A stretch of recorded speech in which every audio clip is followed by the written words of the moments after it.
کے بارے میں خوب سمجھ لیں، بہت سارے کام کیے جاتے ہیں۔ اس رات کے بارے میں یہ کہا جاتا ہے عبادت کی فضیلت ہے، ایک بات یہ ہو گئی۔ دوسری بات یہ بتائی جاتی ہے کہ اس رات قبرستان جانا چاہیے۔ تیسری بات یہ بتائی جاتی ہے اس رات تقدیر کے فیصلے ہوتے ہیں۔ چوتھی بات یہ بتائی جاتی ہے اس رات قرآن نازل ہوا ہے۔ پانچویں بات یہ بتائی جاتی ہے کہ اس رات میں پٹاخے وٹاخے، یا چھٹی یہ کہ نہانا دھونا چاہیے۔ ساتویں یہ کہ کوئی میٹھا میٹھا کھانا چاہیے، کھلانا چاہیے، برکت ہوتی ہے رزق میں۔ جی پتوں کا، بیری کے پتوں سے نہاتے ہیں لوگ، بیری کے پتوں سے، بیری کے سارے، میں تو بکریاں چرانے جاتا تھا نا، تو بیری کے پتے وہ شب برات سے پہلے شارٹ ہو جاتے تھے، ہم پہلے سے بکریوں کو چرا کے لے آتے تھے، شب برات میں پتے غائب ہو جائیں گے۔ تو ان میں صرف ایک عبادت ایسی ہے جس میں اختلاف ہے۔ جمہور حضرات اس کے قائل ہیں کہ شب برات کی رات میں عبادت کا ثواب دوسری راتوں سے زیادہ ملتا ہے، اور بعض اس کے قائل ہیں کہ عبادت کی بھی کوئی فضیلت نہیں ہے سرے سے۔ دونوں کے دلائل ہیں، میں نے اس بارے میں آڈیو بیان ایک ریکارڈ کروایا ہے، آپ گوگل پہ سرچ کر سکتے ہیں، شب برات مفتی طارق مسعود، شب برات کے دلائل، آڈیو بیان ہے۔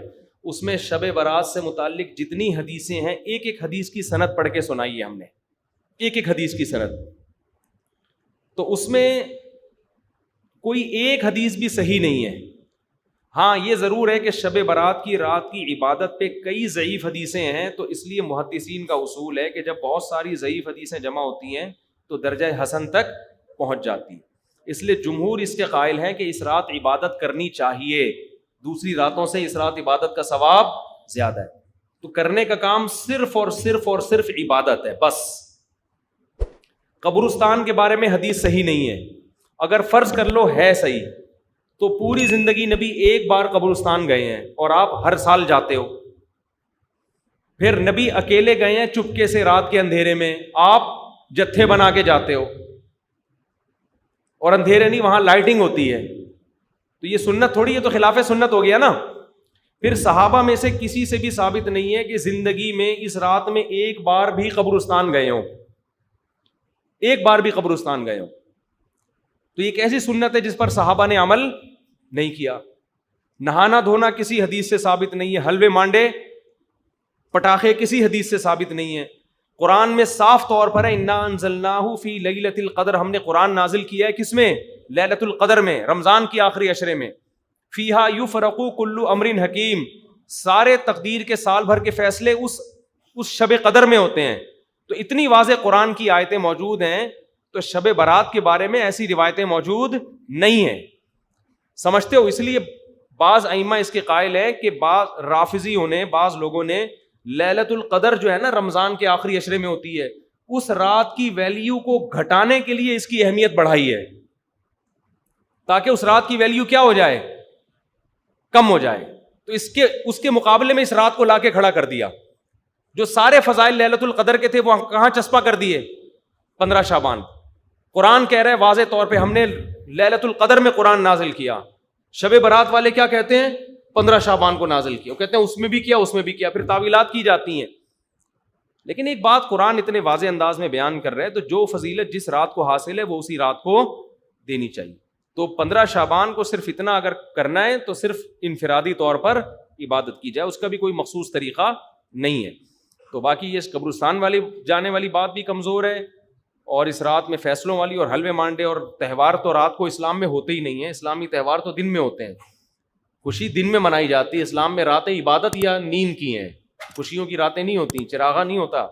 عید الفطر دن میں ہے نا، عید الاضحیٰ بھی کب ہے؟ دن میں ہے۔ جمعے کی نماز بھی کب ہے؟ دن میں ہے، جس میں کراؤڈ ہوتا ہے، جس میں نہا دھو کے ہم آتے ہیں، ساری دن کی اعمال ہیں، یہ رات کے نہیں ہے، رات سونے کے لیے ہے، آرام کرنے کے لیے یا عبادت کرنے کے لیے۔ سمجھتے ہو کہ نہیں سمجھتے؟ صلاۃ و تسبیح کی جماعت بھی بدعت ہے، پڑھنی ہے انفرادی طور پہ پڑھیں، ٹھیک ہے، جماعت صلاۃ و تسبیح کی جائز نہیں ہے۔ تو یہ اور پتہ نہیں کیا کیا لوگ کر رہے ہیں شب برات میں، انٹرٹینمنٹ کا ذریعہ بنایا ہوا ایک تفریح کا۔ 15 شعبان کی جو رات ہے اور 15 شعبان کا روزہ، اس کے حوالے سے بہت زیادہ لوگ سوال پوچھ رہے ہیں، تو میں نے ارادہ کیا میں ایک کلپ ریکارڈ کروا دوں، اس میں جو بھی میری ٹوٹی پھوٹی تحقیق ہے، جو میں نے احادیث دیکھی اس بارے میں اور جو علماء کے اقوال دیکھے، اور جتنا میں اس کی ریسرچ کر سکا ہوں، اس کا ایک خلاصہ آپ کے سامنے رکھ دوں۔ اگر میں وہ تمام احادیث آپ کو پڑھ پڑھ کے سناؤں، پھر ایک ایک کی سند پڑھوں، پھر ایک ایک کی سند پہ بحث کروں، تو وہ بات بہت ہو جائے گی لمبی اور کلپ بہت طویل ہو جائے گا. تو ایک خلاصے کے طور پر پوری جو ایک تحقیق ہے وہ میں آپ کے سامنے رکھنا چاہتا ہوں. تو 15 شعبان کی جو رات ہے جس کو شب برات کہا جاتا ہے، اس کا نام شب برات کسی بھی حدیث سے ثابت نہیں ہے، اس لیے عرب اس کو اکثر لیلۃ النصف من شعبان کہتے ہیں کہ شعبان کے جو نصف ہے اس کی رات. خیر، اس کا نام شب برات ہو اگر اس وجہ سے برات کے اس میں اللہ تعالیٰ کہا جاتا ہے کہ جہنم سے بری کر دیتے ہیں، تو اس وجہ سے کسی نے نام دے دیا ہو تو ایک الگ بات ہے. لیکن اس رات میں ہوتا کیا کیا ہے، لوگ کیا کیا کر رہے ہیں، اس کی کیا شرعی حیثیت ہے، تو میں نمبر وار انشاءاللہ اس کو تفصیل سے بیان کروں گا. کچھ چیزیں تو ایسی ہیں جو بالکل ہی غیر ثابت ہیں. ان میں اس رات میں مٹھائی، حلوہ یا مختلف قسم کے حلوے پکا کے لوگوں میں بانٹنا، اور اس رات میں نہا دھو کے تیار ہونا، یہ اچھے کپڑے پہننا، ان دو چیزوں کو پہلے میں انشاءاللہ بیان کروں گا. دیکھیے، اسلام میں راتوں کے تہوار کا کوئی تصور نہیں ہے. اسلام میں جتنے بھی تہوار ہیں وہ دن کی روشنی میں ہیں. عید الفطر، عید الاضحیٰ، یہ ہمارے دو تہوار ہیں جس میں ہم سیلیبریٹ کرتے ہیں ایک دوسرے کو. یہ دن کی روشنی میں ہمیں بتائے گئے ہیں. غیر مسلموں کے تہوار رات کو ہوتے ہیں، جیسے عیسائیوں کے تہوار کرسمس آپ دیکھیں رات کو ہوتا ہے. تو اس کی وجہ یہ ہے کہ اسلام نے دن کی روشنی میں تہوار رکھے ہیں. بہت ساری حکمتیں اس میں ہو سکتی ہیں، پوری حکمتیں تو ہم نہیں جانتے، لیکن کچھ سرسری غور سے کچھ حکمتیں ہمارے سامنے آتی ہیں کہ رات کا وقت ایسی چیز ہے جو اللہ نے عبادت کے لیے بنایا یا آرام کرنے کے لیے، سونے کے لیے بنایا. رات میں اگر آپ سیلیبریٹ کریں گے کسی بھی عمل، یعنی کوئی خوشی منائیں گے، تو اس میں انسان کی گناہوں کی طرف توجہ زیادہ جاتی ہے. جیسے آپ دیکھیں کرسمس میں شرابیں پی جاتی ہیں، اور جو بھی غیر مسلموں کے تہوار ہیں اس میں بھی چراغاں ہوتا ہے رات کے وقت. تو جبکہ ہمارے ہاں جو عید الفطر ہے وہ دن کی روشنی میں ہم نماز پڑھ کے اس کی ابتدا کرتے ہیں.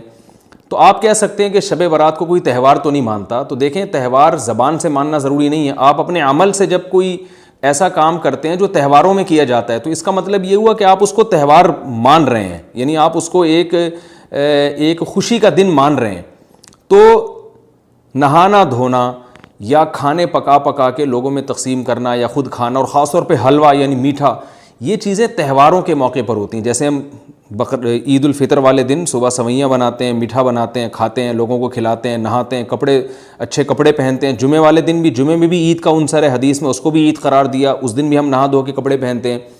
تو جو لوگ 15 شعبان کی رات کو نہاتے دھوتے ہیں، اسپیشلی اس رات کو کہ بھئی آج کوئی تہوار ہے یا آج کوئی خوشی کا دن ہے، اور مٹھائیاں کھاتے ہیں یا حلوے پکاتے ہیں، تو وہ زبان سے اس کو تہوار نہ بھی کہیں، اپنے عمل سے یہ بتاتے ہیں کہ یہ تہوار ہے، جبکہ یہ تہوار نہیں ہے.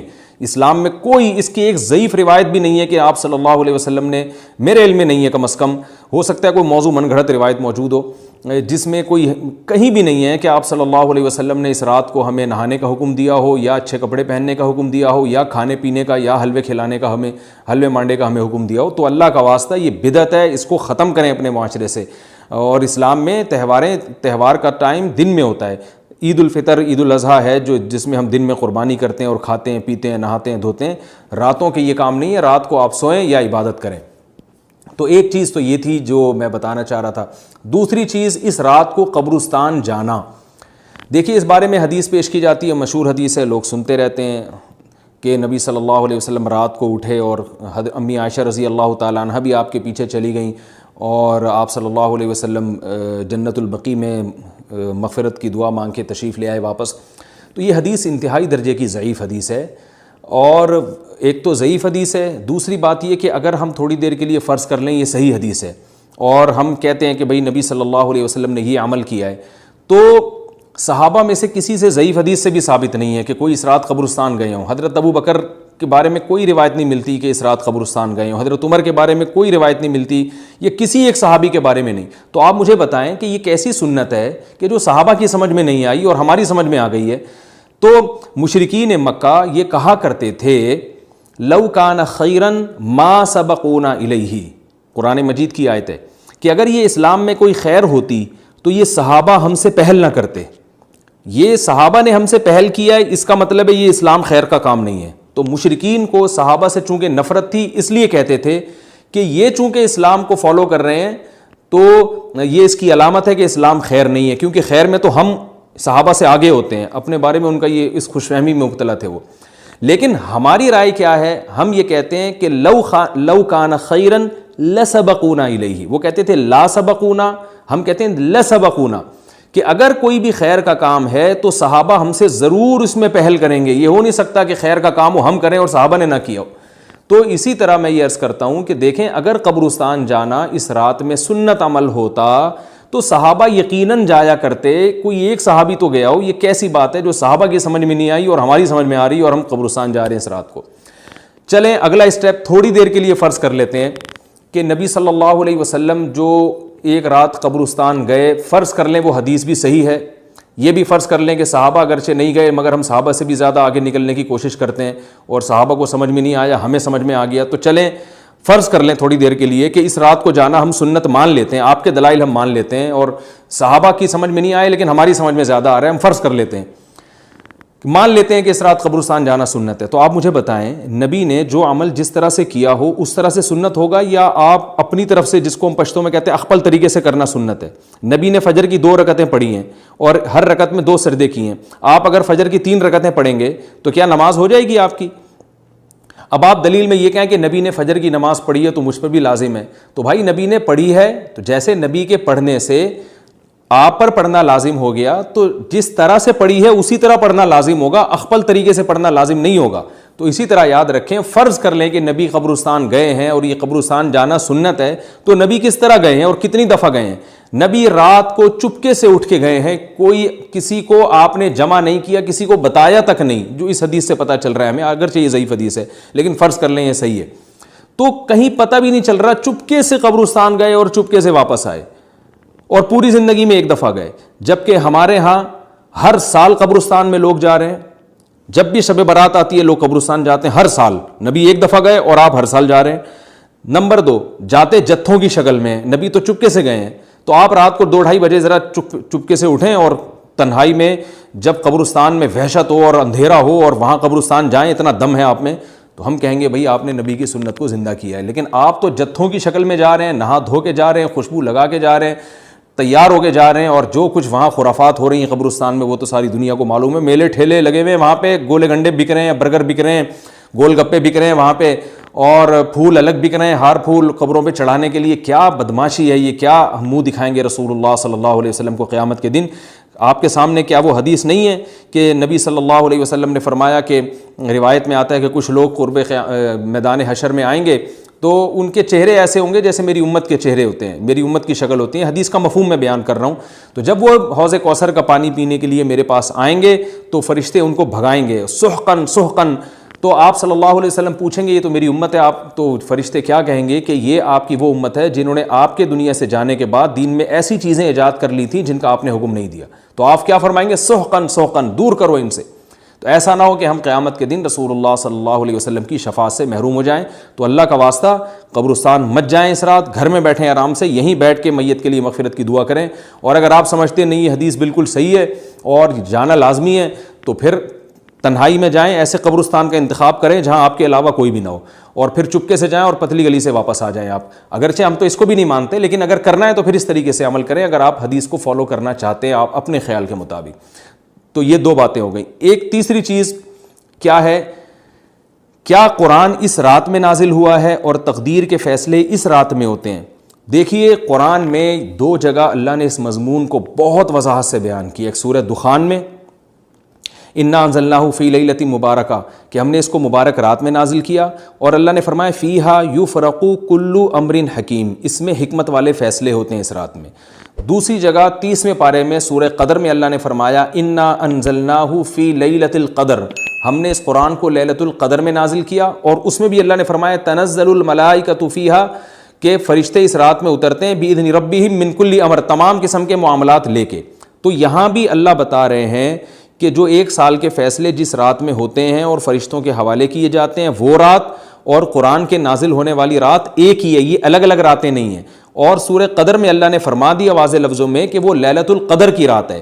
تو اتنی وضاحت کے بعد پھر یہ کہنا کہ اس رات میں قرآن نازل ہوا تھا جبکہ اس کے بارے میں کوئی صحیح حدیث موجود بھی نہیں ہے، ضعیف یا موضوع روایتیں ہیں تو یہ بالکل قرآن پر میں سمجھتا ہوں کہ یہ ٹھیک نہیں ہے، بالکل دلیل کے لحاظ سے یہ کمزور بات ہے۔ اگرچہ بعض علماء اس طرف گئے ہیں اور انہوں نے تعویل کی ہے، انہوں نے یہ تعویل کی ہے کہ قرآن جو ہے آسمان دنیا پہ آیا لیلۃ القدر میں، اور وہاں سے جو نیچے نزول شروع ہوا ہے وہ شب برات میں ہوا ہے، لیکن یہ تعویل عقل سے بعید ہے اور اس تعویل کی ہمیں ضرورت بھی نہیں ہے۔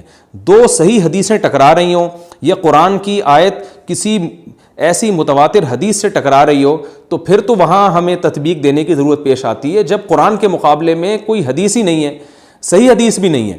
حالانکہ قرآن کے مقابلے میں تو فقہا کہتے ہیں کہ اگر صحیح حدیث بھی ہو، متواتر نہ ہو، صحیح حدیث بھی ہو تو وہ بھی ظنی ہوتی ہے، تو اس حدیث کو رد کیا جائے گا، قرآن میں تعویل نہیں کی جائے گی۔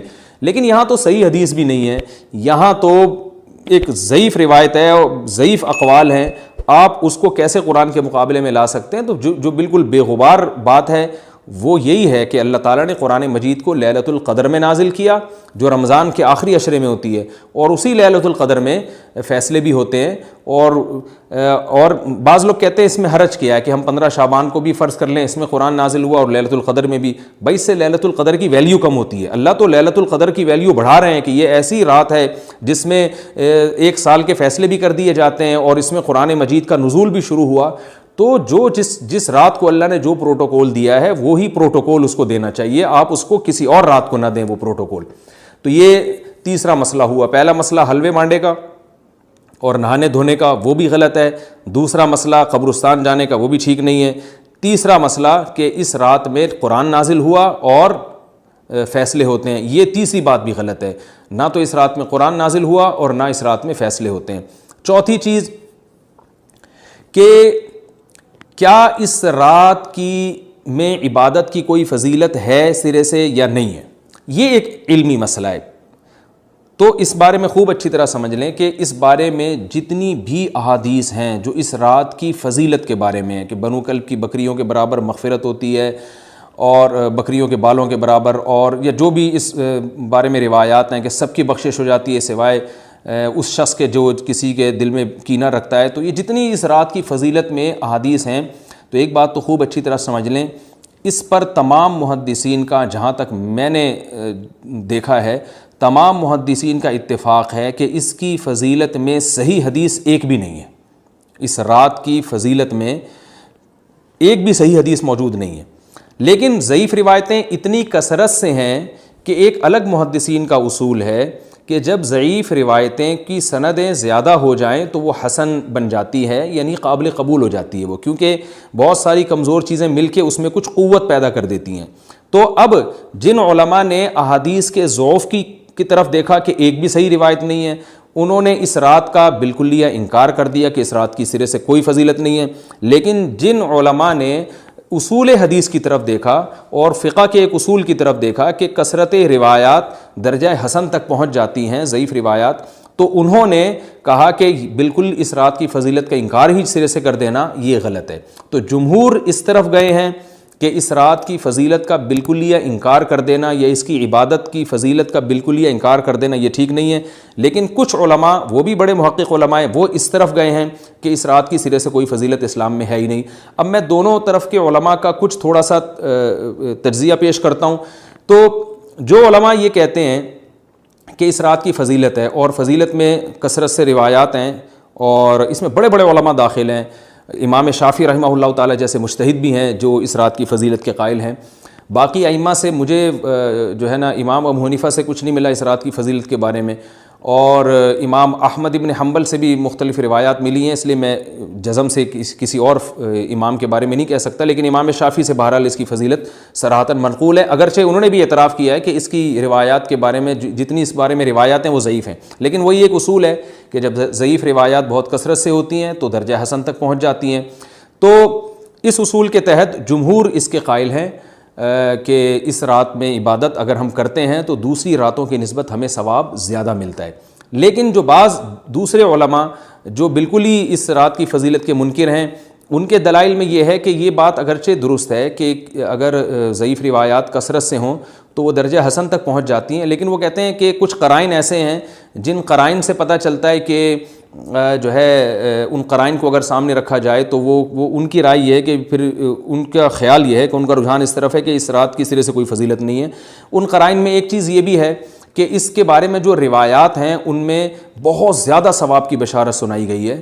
تو بعض محدثین کا یہ اصول ہے کہ کسی رات کے بارے میں یا کسی خاص عمل کے بارے میں بہت زیادہ کہیں غلو ہوتا ہے یا مبالغہ ہوتا ہے، غلو تو نہیں کہہ سکتے، تو یہ خود ایک اس طرف اشارہ ہوتا ہے کہ یہ ایک ضعف ہے، اگرچہ یہ کوئی اتنی مضبوط بات نہیں ہے، لیکن بہرحال جو علماء اس کی فضیلت کے بالکل منکر ہیں ان کی ایک دلیل میں آپ کے سامنے پیش کر رہا ہوں۔ دوسری بات یہ ہے کہ جو علماء اس کی فضیلت کے بالکل بھی قائل نہیں ہیں ان کی ایک بڑی دلیل یہ بھی ہے، جن میں ہمارے شیخ حضرت مفتی رشید احمد صاحب رحمہ اللہ تعالیٰ بھی تھے، اگرچہ انہوں نے اس بارے میں کوئی صراحتاً فتویٰ نہیں دیا، لیکن وہ یہ اشکال ظاہر کیا کرتے تھے کہ شریعت میں جب بھی کسی وقت کی یا کسی خاص رات کی کوئی فضیلت آتی ہے تو اللہ تعالیٰ اس کو جو ہے وہ اس کا صحیح ٹائم نہیں بتاتے بلکہ اس میں اختلاف ڈال دیتے ہیں۔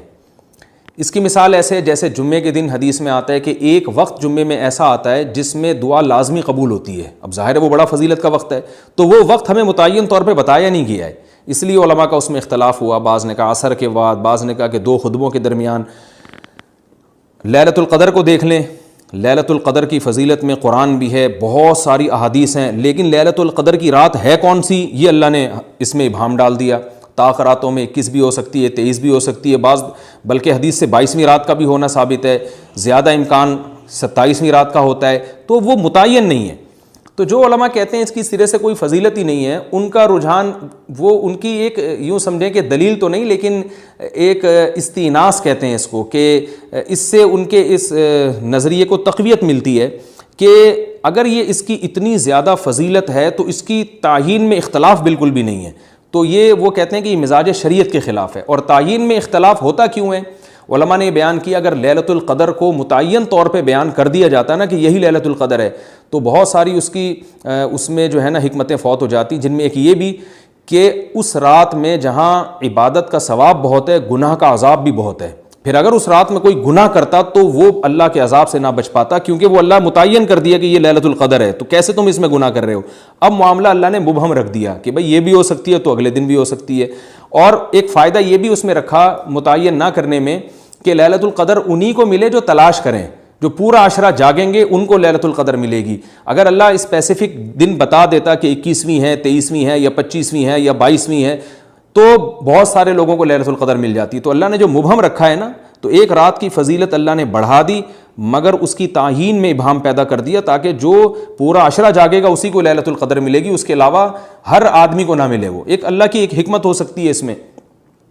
تو یہ 2 حکمتیں ہیں کہ اس میں گناہ اگر کوئی کرے تو اس پر عذاب نہ آ جائے، کیونکہ اگر متعین کر دیا جائے گا تو پھر گناہ کیسے تم کر رہے ہو اس رات میں، تو اللہ نے اس میں بھی ابہام پیدا کر دیا۔ جو گناہ کرنے والا ہے اگرچہ وہ بڑا گناہ گار ہے اس رات میں، چاہے وہ رمضان کا آخری عشرے میں کسی رات میں بھی گناہ کرتا ہے، لیکن کم از کم اتنا عذر تو ہے کہ اس کو کیا پتا تھا کہ یہ آج لیلۃ القدر ہوگی۔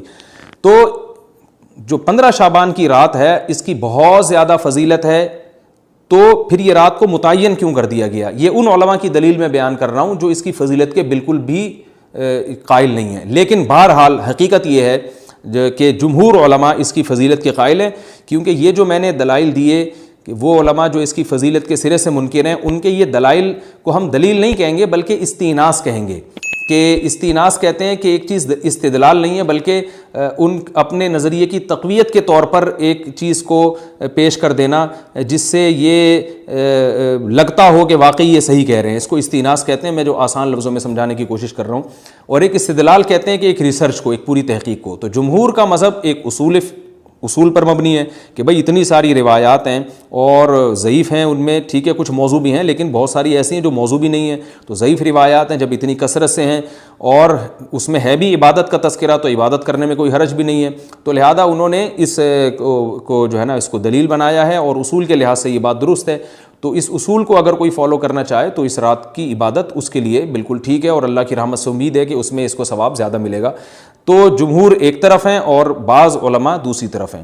تو یہ میں نے صرف اس لیے بیان کر دیا کہ اس رات کی فضیلت میں اتفاق نہیں ہے بلکہ مختلف فی ہے، مجتہد فی ہے، اختلاف رائے اس میں ہو سکتا ہے۔ تو اگر کوئی عالم اس رات کی فضیلت کا بالکلیہ انکار کرے اور ان علماء کا بھی احترام کرے جو اس رات کی فضیلت کے قائل ہیں, تو پھر اس عالم پر رد کرنے کا حق نہیں ہے.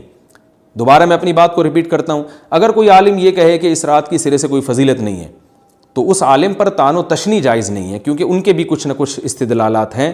ہاں, اگر کوئی عالم اس رات کی فضیلت کا انکار کر کے جمہور کے مذہب کو بالکل غلط قرار دیں اور اس عمل کو یہاں اس رات کی عبادت کو بالکل بدعت قرار دیں, اور جو اس رات میں عبادت کر رہے ہیں یا اس کی فضیلت کے قائل ہیں ان کو بدعتی قرار دیں, تو یہ غلو ہو جائے گا, یہ زیادتی ہو جائے گی, جو کہ بالکل غلط ہے. کیونکہ جب دونوں طرف دلائل ہیں تو اعتدال والی رائے اختیار کرنی چاہیے, اور کسی ایک طرف بہت زیادہ جھکاؤ یا کسی ایک کو 100% غلط قرار دے دینا, بدعتی قرار دے دینا, یہ درست نہیں ہے. جو ہماری قوم میں ایک مزاج ہے کہ بس اپنی رائے کو مسلط کرتے ہیں اور دوسرے کی رائے کو مانتے ہی نہیں. تو عوام کے لیے کیا ہے؟ لوگ کہتے ہیں مفتی صاحب کنفیوز کر دیا آپ نے, تو لٹکا کے چھوڑ دیا ہمیں.